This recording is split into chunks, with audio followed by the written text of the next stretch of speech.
Doctor Sangeeta कुमारी, assistant professor Hindi विभाग, जमनीलाल महाविद्यालय, हाजीपुर वैशाली। आज की हिंदी कक्षा में आप सभी का स्वागत है। आज मैं बीए पार्ट 1 पेपर 1 के बारे में चर्चा करूंगी।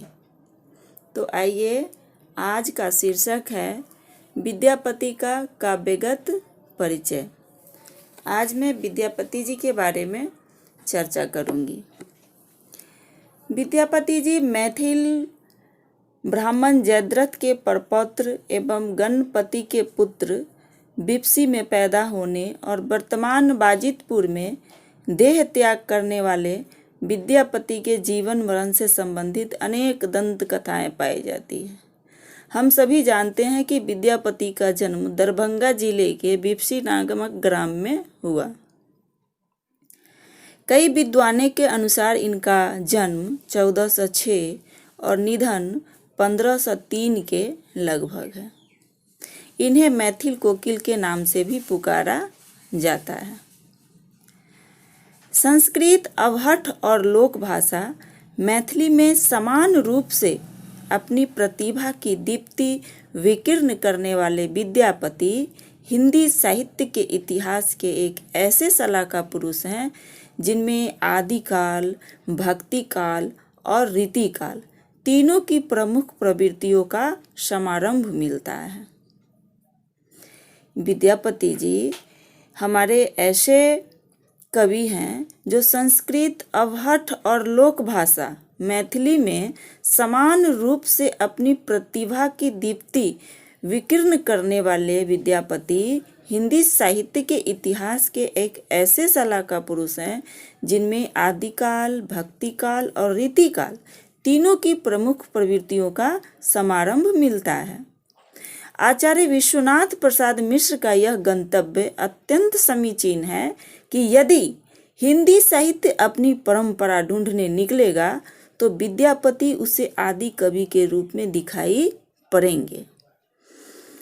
कीर्तिलता के वीर काव्य पदावली के कृष्ण भक्ति काव्य एवं रीति शास्त्रीय पांडित्य और श्रृंगार वर्णन को उपस्थित करने वाले विद्यापति में हिंदी साहित्य के आदि काल से उत्तर मध्य काल तक की विशेषताएं एक साथ मिल जाती है। यानी कृष्ण भक्ति काव्य एवं रीति शास्त्रीय पांडित्य और श्रृंगार वर्णन को उपस्थित करने वाले विद्यापति में हिंदी साहित्य के आदि काल से उत्तर मध्य काल तक की विशेषताएं एक साथ मिल जाती हैं। यानी उत्तर मध्य काल को आदिकाल और रीतिकाल दोनों की संज्ञा दी गई है। आज यह विवाद समाप्त हो चुका है कि अभिनव जयदेव विद्यापति बंगाल के हैं या बिहार के, और वो शैव हैं या वैष्णव, तथा वे भक्त हैं या श्रृंगारी। मिथिला के शैव कवि विद्यापति ने नजारियों के साथ साथ राधा कृष्ण की भक्ति के पद लिखकर भक्ति श्रृंगार का एकीकरण गीत गोविंद की पद्धति पर किया है। ये जो विद्यापति जी हैं, इनका जो ये विवाद चला है कि विद्यापति बंगाल के हैं या बिहार के हैं, ये शैव हैं या वैष्णव हैं, ये भक्त हैं या श्रृंगारी हैं। मिथिला के शैव कवि विद्यापति के नजारियों के साथ साथ राधा कृष्ण की भक्ति के पद लिखकर भक्ति श्रृंगार का एकीकरण गीत गोविंद की पद्धति पर किया है। यह आज की मान्य धारणा है। कर्मकांड, नीति, भक्ति, स्तुति, नाटक आदि अनेक विषयों से संबंध विद्यापति की संस्कृत रचनाएं कम महत्वपूर्ण नहीं है, किंतु कीर्तिलता एवं कीर्ति पताका जैसी अवहट्ठ कीर्तियों और लोकसभा में रचित पदावली पर आश्रित कवि की प्रसिद्धि सर्वकालिक सिद्ध हुई है।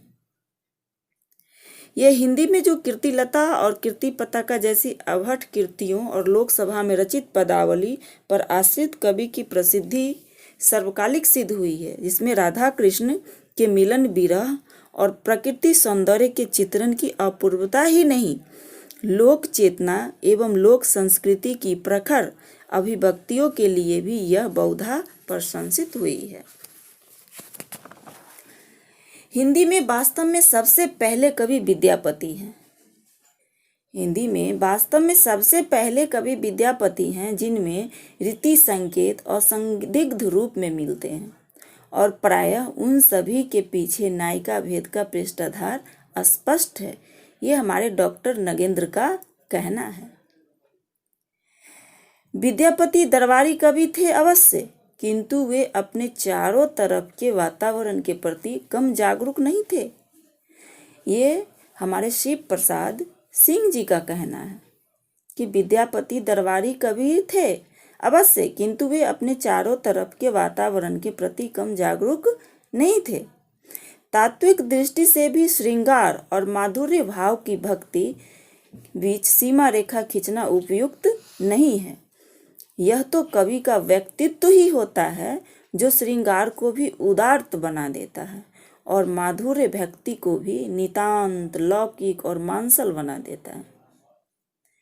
एक कवि ही है जो श्रृंगार को भी उदात्त बना देता है और माधुर्य भक्ति को भी नितांत लौकिक और मांसल बना देता है।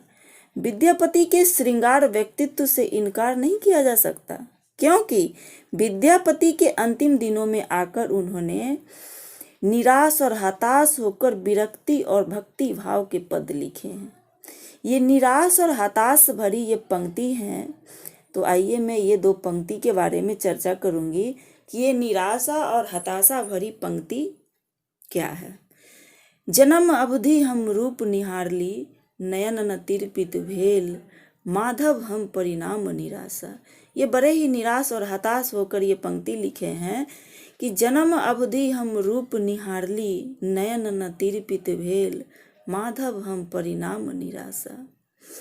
अतः किसी कवि का मूल्यांकन आज के सौंदर्य चेतना के बदले मानदंड के आधार पर श्रृंगार और भक्ति के कटघरे के अंदर नहीं किया जा सकता। आज के श्रृंगार और भक्ति के कटघरे के अंदर नहीं किया जा सकता है। भक्ति और श्रृंगार जीवन के दो ध्रुव हैं। विद्यापति इस दृष्टि से निश्चय ही सफल कवि हैं। एक तो यह कि वासना से वो लजाते नहीं, हृदय खोलकर पाठकों के सामने अपनी मन की बातें रख देते हैं। दूसरी यह कि उनकी नायिका नागरिक नहीं, गांव की भोली भाली बालिका है, और यह बालिका बिना वनाम के ही सुंदर लगती है। यह नायिका जो है बिना वनाम के ही सुंदर लगती है। धन्यवाद।